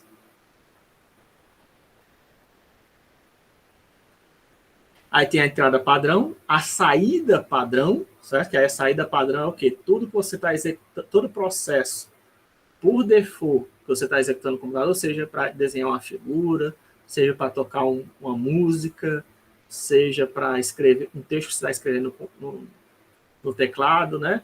Sempre vai ir para a saída padrão, certo? Aí a saída padrão pode ser redirecionada para vários cantos, né? Para ser exibida aqui no monitor, né? Pode ser redirecionada para ir para um arquivo, né? Pode acontecer várias coisas com ela. Tá bom. A saída padrão ela segue como o output, né? A região de captura de todos os dados de qualquer função que você esteja executando. Tudo bem, a entrada padrão e a saída padrão faz sentido, né? Porque, de novo, né? Para não ter que saber manipular com hardware, né? Porque, de repente, eu queria que uma determinada imagem fosse exibida no monitor, né? Eu não preciso me preocupar com isso. Eu posso só jogar para a saída padrão do monitor e aí o monitor já pega aquele dado e exibe para mim, certo? std-out, std-in tem essas funções, tem essa capacidade. São arquivos que têm essa propriedade. Né? Veja que você não pode ler, né, da saída padrão. Né? Você escreve na saída padrão e você lê da entrada padrão. Né? Justamente por causa disso. Tá? É a entrada e saída de dados. Né? Mas também existe a saída de erro padrão. Tá? Isso aqui também, porque o pessoal viu, né? Isso é já do princípio da computação, quando acontece problema, né? Seja num hardware, seja num programa, o que a gente vai fazer? Se a gente colocar na saída padrão, se fosse uma saída única, tanto para quando acontece erro como a saída normal, como é que você ia saber que aquilo que está ocorrendo é devido a um erro ou é devido àquilo ali, a saída normal do programa, né? Porque nem sempre as pessoas fazem tratamento de erro, né? Infelizmente, e dá trabalho, né? Fazer tratamento de erro. E aí, como é que a gente faz? Aí, justamente criou essa história da saída de erro padrão, tá? E aí, você pode, todo erro que acontecer, independente do que for, você joga para aí, para a saída de erro, tá? É isso que você permite fazer tratamento de erro, é justamente existir a saída de erro padrão, tá? Porque tem gente que redireciona a saída de erro padrão para a saída padrão normal, que é que aí quebra toda a funcionalidade, né? A saída de erro padrão é qualquer erro que aconteça no computador, seja o que for, é para ir, tá? Inclusive de hardware, se não me engano. E aí você consegue detectar que o erro que deu no seu programa foi devido a um mau funcionamento de hardware, não porque você fez alguma coisa de errada nele, né? Tá? Se você só tivesse a std-out, você não ia ter como saber isso, né? O stdr ele permite você saber isso. Aqui é só mostrando como é que faria. Isso aqui é o jeito tradicional de fazer uma leitura de arquivo usando while, tá? Isso aqui é uma função FOF, file, end of file, que enquanto não chegar do final do arquivo, aqui ó, negação, enquanto não for o final do arquivo, passa a leitura da linha e imprime a linha, né? Certo? Esse aqui é o jeito normal, tradicional de ler arquivos. Será que eu já falei para vocês que isso aí né? Não é muito legal. E tem o fclose all, né? Se você não quiser colocar um nome de arquivo específico, fclose all, fecha, all quer dizer todos, né? Fecha todos os arquivos que estiverem abertos no computador, tá? No Octave, né? Perdão, não no computador, no Octave, né? Fecha todos os arquivos que estiverem abertos no Octave, porque o Octave só controla os arquivos que estão abertos por ele, né? Só como curiosidade, né? Mas só que o recomendável é você fazer o quê? Como eu já disse, for e while deve ser sempre a sua última alternativa, né? Procure o comando do Octave que faz isso automaticamente para você, porque certamente ele existe, tá? O MATLAB, tanto o MATLAB como o Octave se preocupam em você não fazer otimização, né? Você deixar que a otimização seja feita por ele.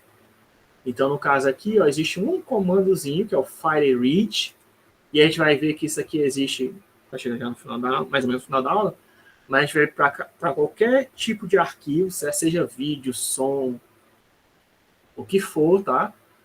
Todos eles têm um modificador, né? Um prefixo, no caso aqui é file seria arquivo, né? Em teoria, ele poderia ler qualquer tipo de arquivo, tá? Só que na prática ele tenta interpretar usando a tabela ASCII. E aí, como ele tenta interpretar os arquivos sempre usando a tabela ASCII, acaba que só funciona para texto, né? Mas aí, read quer dizer ler, tá? Do inglês. Então, a gente vai ver que existe, por exemplo, o emread. O emread é para ler imagens, tá? Existe video read também, se não me engano, que é para ler vídeos, tá? Então, sempre existe esse comandozinho que ele vai ler todo o arquivo, o conteúdo desse arquivo de texto e vai salvar o conteúdo na variável arquivo, tá? Diferente daquela história de ter um ponteiro, que aí tem que ler linha a linha, ou ler caractere a caractere, né? Ele está lendo tudo e está salvando na variável arquivo, ó. E aqui, de novo, aquele mesmo lorem ipsum, né? Por isso que eu fiz, tanto usando while e usando for, resulta na mesma coisa, tá? O que eu recomendo que vocês usem quando for arquivo de texto é usar o fileread, né?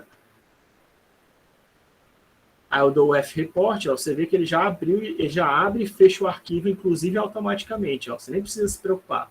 Só o que está aberto é a entrada, saída padrão e a saída de erro padrão, que isso aí é o que sempre está aberto, né?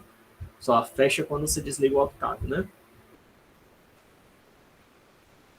Aliás, isso aqui só fecha quando você desliga o sistema operacional, né? Porque isso aqui é um arquivo que está disponível para todos os programas, né? Não é uma coisa exclusiva do Octave, não, né? Como eu acabei de explicar.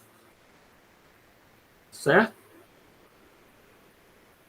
Então, o FireRead, ele lê arquivos de texto usando a tabela ASCII, né? De qualquer, desde que esteja salvo localmente no seu computador, né? Ou um dispositivo que seja acessível do seu computador. E se eu quiser acessar na internet, né? Seria um arquivo remoto, né? Para ler, existe? Existe, tá? O comando que faz isso é url read, tá? O url read vai acessar esse arquivo aqui, que é um arquivo que tem os 1000 primeiros primos lá dessa faculdade aqui, UTM, eu não lembro qual é essa faculdade. Tem muita é comum, né? Você achar esses arquivos de texto na internet, o cara tá, às vezes tá, ou um arquivo CSV, também dá para ler CSV, tá?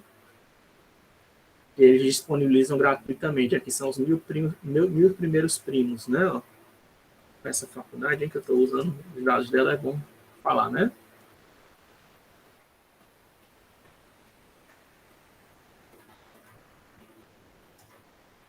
Que faculdade é essa, hein? Martin University, é?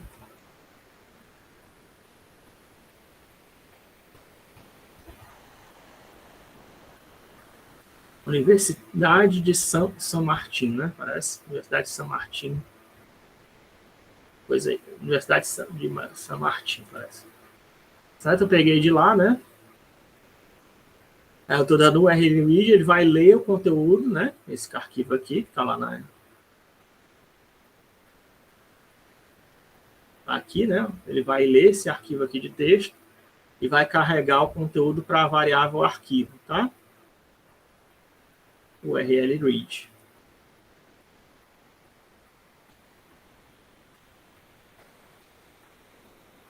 Certo? Já dá para ver aqui, ó. Não. Os 1000 primeiros primos, né? Você lembra aquela história que eu falei, né? No inglês, o vírgula é equivalente a 1000, milhão, bilhão, né? O que fala. Já falei, né? Isso, eu espero. Não sei se eu falei. Mas quem não se lembra, né? No Brasil, a gente faz assim, né? R$1.000,25. Isso aqui é Brasil. Tá? Nos Estados Unidos, eles fazem assim, tá?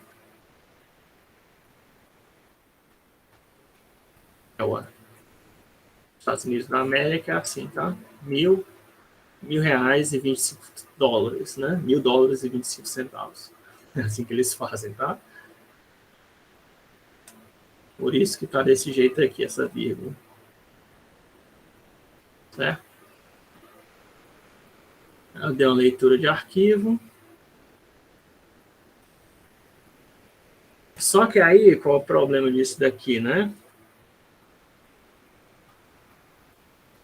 Eu estou pegando várias informações aqui de texto, tá? Dentro de um arquivo de texto, ele não tem só os caracteres visíveis, né? Que a gente está vendo. Existe um caractere, como esse daqui, né? O espaço em branco, ele é um caractere, né? Tá vendo? Esse quadradinho aqui azul, ele simboliza o espaço em branco.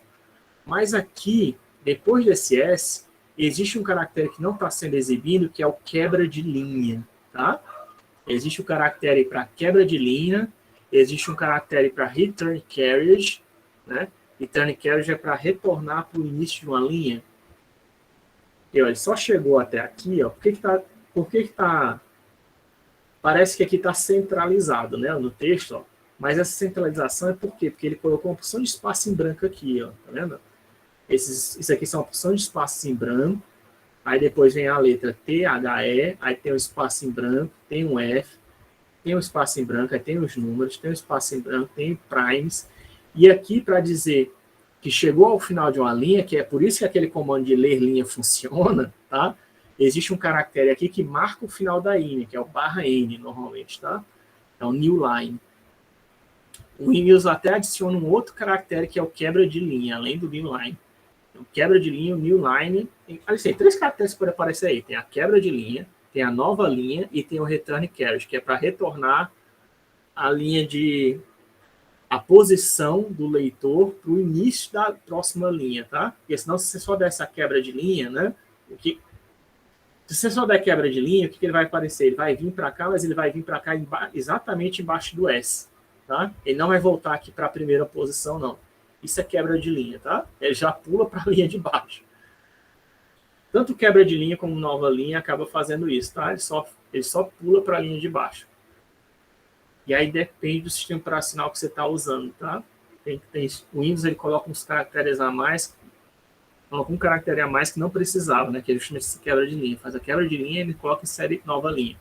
O Linux, por exemplo, e o Mac, eles só usam nova linha. Eles não usam quebra de linha e nova linha.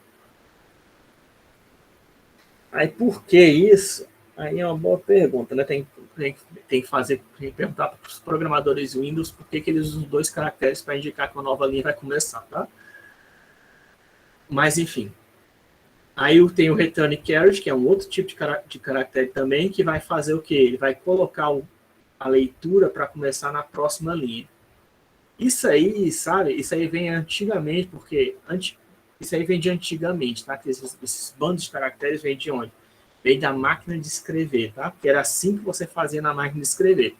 Se eu quisesse digitar isso aqui, ele colocava espaço em branco, espaço em branco, espaço em branco. Se eu tivesse digitando isso na máquina de escrever, isso aqui fosse uma folha de papel, eu teria que teclar espaço em branco, espaço em branco, espaço em branco, espaço em branco, espaço em branco. Aí digitar o texto que eu quero. Aí eu tenho que fazer uma nova linha, que colocaria o leitor para aqui, para a linha de baixo. Só que eu ainda teria que fazer, já deve ter visto que as pessoas empurram, né, o carriage. É justamente isso, né? Essa parte de cima da... Vou colocar aqui em máquina de escrever, para vocês verem. O nosso teclado ele foi baseado na máquina de escrever, tá? Infelizmente ele foi, tá? Tá nesse negócio aqui, ó. Esse aqui você gira, coloca o papel aqui dentro, e conforme você vai teclando, né? Vai apertando, esses negócios vão socando o papel, esse negócio aqui vai indo para o lado, tá? O papel vai se deslocando, né? O return carriage é justamente empurrar o papel de volta, né? Para você poder digitar de novo. Devido a isso, a programação ainda é feita dessa maneira, tá? Ainda insere esses caracteres especiais em documentos de texto. Antigamente, inclusive, inseria um caractere, embora tem gente que não... tudo bem, tem gente que não sabe, porque isso aí é só para pessoas que são curiosas com relação à programação e vão atrás da história, né? Mas antigamente existia, inclusive, um caractere que marcava o final do arquivo, tá? Porque não tem como saber. Como é que o sistema operacional sabe quando começa e termina um arquivo? Hoje em dia, os arquivos têm o quê? Tem um cabeçalho, tá? O cabeçalho, ele informa para o programa que está lendo o arquivo quantos bytes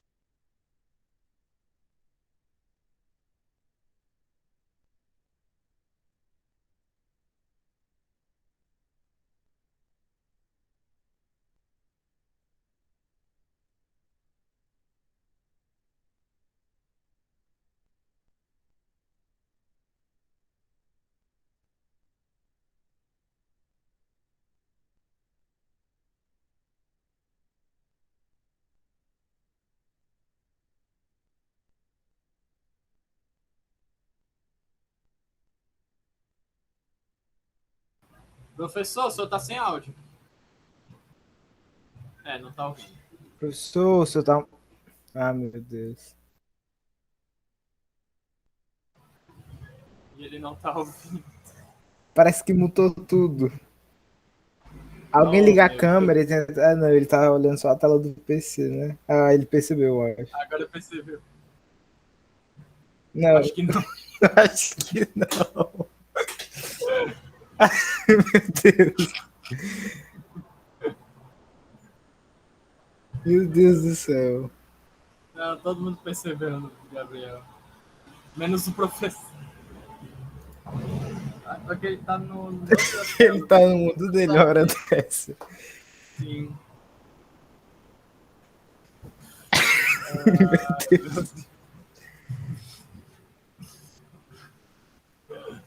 Não tem grupo não, né, da disciplina dele. Não, Ai, meu não, Deus. só mandando e-mail, mas. Não, daqui que ele veja e-mail. Nada, aqui que ele veio e-mail. Meu Deus do céu. Ah, peraí.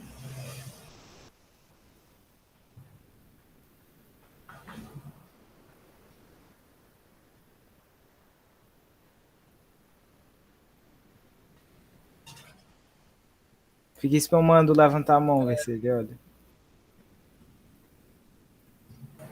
Acho que a imagem dele lá travou também. Eu acho que é por isso que ele não tá nem respondendo. Ó, eu acho que ele vai olhar, acho que ele vai olhar. Alô, Tá professor? percebendo alguma coisa? Se quiser. Ah, não, mas se ele não tá escutando a gente, ele não vai escutar o barulho do... Ah, sei lá, vai Meu que. Deus. Você vai saber Não o é que que se ele não escuta a gente, ele não escuta o barulho do levantar a mão. ele deve ter botado a guia sem querer. Meu Deus. Caraca, o que foi que ele fez?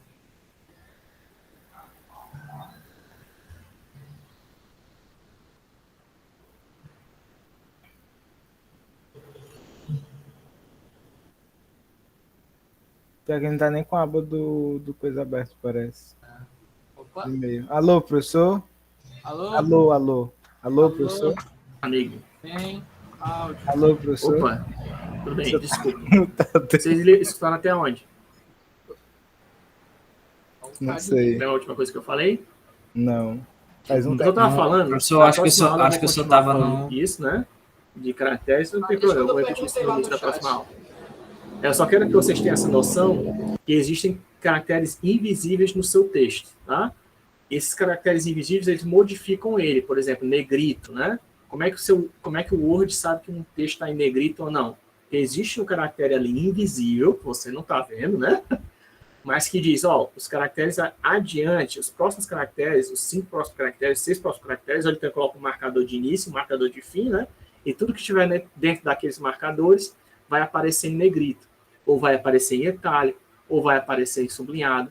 Como é que o sistema operacional faz essa mágica? Se não existe não existe, né? Não existe a letra em negrito, né? Não existe um código da tabela ASCII para o A em negrito, né? Não existe um código da tabela ASCII para o A em itálico, né? Certo? Não existe isso. Como é que eu sei? É porque existem caracteres especiais invisíveis que fazem essa modificação, né? Que indicam quando é que tem uma nova linha, quando é que você tem que fazer o return carriage, né? Que é empurrar o papel lá na máquina de escrever, né? Quando está no final do arquivo, existia, né? Para indicar quando era o final do arquivo, tá? Existe uma série de caracteres invisíveis que são usados no nosso arquivo, em qualquer arquivo de texto, tá? Inclusive o Word, o Calc, o Excel, DB, certo? Aquela formatação de texto que a gente vê, né, que aparece o texto bonitinho, alinhado, centralizado, é porque aquilo ali está usando caracteres invisíveis, tá? Para poder fazer aquele alinhamento, para deixar o texto numa determinada estrutura, para criar uma tabela, né? Aquilo ali não é mágica, né? São caracteres invisíveis que fazem isso, né? É uma formatação, ou então é uma formatação que o seu programa faz, né? Mas aí existe, para que ele faça aquela formatação, tem que existir algum marcador, né? Um marcador não visível, que ele não mostra para a gente, mas que tem lá no documento de texto. Se você tentar abrir usando o FireRead, por exemplo, vocês podem usar FireRead no documento de doc, por exemplo, vocês vão ver que ele tem uma opção de marcadores lá dentro, né? Que você não vê. Mas, enfim, a gente continua isso na próxima aula, né? Eu vou parar a gravação agora. A gente vai falar sobre imagens na próxima aula. Vou continuar falando mais sobre leitura de texto, de arquivos de texto e manipulação de texto, mas a gente vai continuar isso na aula.